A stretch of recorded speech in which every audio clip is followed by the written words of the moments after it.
rock concert in history. Filling the bowl to the point where the fences were bulging. You could feel the crowds pressing at the fences, and there was thousands of people outside the fence. You know, this is when we were tested the most. Although a large-scale disaster was averted, 2 people died in drug-related incidents, and the media began to depict the US Festival as out of control. It's the type of music, the heavy metal as they call it, the punk rock, they attract this type of a crowd. To make matters worse, Steve's personal financial losses continued to mount into the millions. I predict we're going to lose a lot of money this year. Can you tell me that's right? A lot's $5 million and a little's $3 million. He finally felt that enough was enough. It lost money, and about then I sort of decided, if it's not making money, it's not being done the right way. Now 35, Steve Wozniak was about to take another step no one expected. He earned his long-awaited degree at UC Berkeley in 1985. He and Steve Jobs were featured in Time magazine and were honored with a National Technology Award from President Reagan. But all was not well between them. Wozniak ended his leave of absence from Apple and returned as an advisor to his beloved Apple II team. Steve Jobs, however, Macintosh, causing friction in the ranks.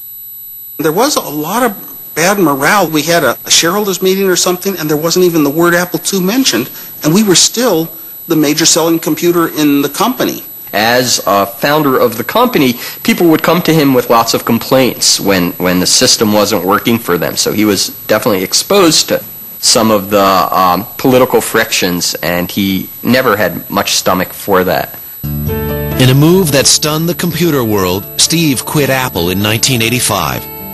He had an idea for a new invention and decided to start all over again. It was a journey that would teach him an important lesson about success and failure, and about himself. In 1985, Steve Wozniak found himself at a crossroads. He had rocked the high-tech world by leaving Apple Computer, and he had lost millions of dollars on 2 history-making rock concerts. Now he announced he was starting over with a brand new invention. He was talking with one of his friends about an idea for an invention to make a remote controller that could work with all the electronic devices in a home instead of having a separate remote for the TV and the VCR. And he thought that sounded like a fun project and a new thing to invent. And so he started CL9, inspired by the name Cloud9. He was excited about it. He was going through a new phase in his life. He had all this spirit in him, this excitement to start something new. He hadn't programmed in years. Steve invested $500,000 in CL9 and took a handful of Apple computer friends to his new business. The remote control would work with TVs, stereos, VCRs, and other household devices. To write its programming code, he sequestered himself in a hotel room on a beach in Hawaii. But once there, he made a surprising discovery about himself. I had this beautiful view of the ocean, and I saw whales every day. And I decided to stay another week, and they let me keep the room for another week, and another week, another week.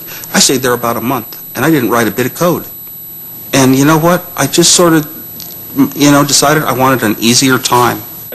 Steve had lost the fire that once inspired him to work around the clock to create an efficient new technology. As a result, the remote ended up being a complicated device that never caught on. Steve folded the company. At the same time, his 6-year marriage to Candy was crumbling. Arguments over money and personality clashes were taking their toll. In 1987, Candy and Steve began lengthy divorce proceedings and eventually shared custody of their 3 small children.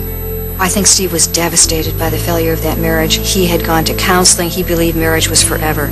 And so, again, to fail at marriage, I think was very, very painful for him. He was real low at the time. He would call me 2, 3 in the morning to tell me jokes. He was going through a transition period. His kids were young. He wanted to spend a lot of time with them. And to be a dad by himself, he wasn't used to that.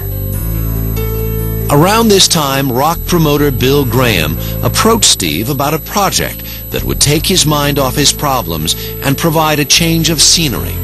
Graham wanted to stage the first American rock and roll tour of the Soviet Union. Bill Graham called me. He said, well, we have a chance to put on a concert for the first time ever. Okay, I like first time ever things in life. I asked him, well, how much is it going to cost? He said, $500,000. I said, okay. And that was one phone call.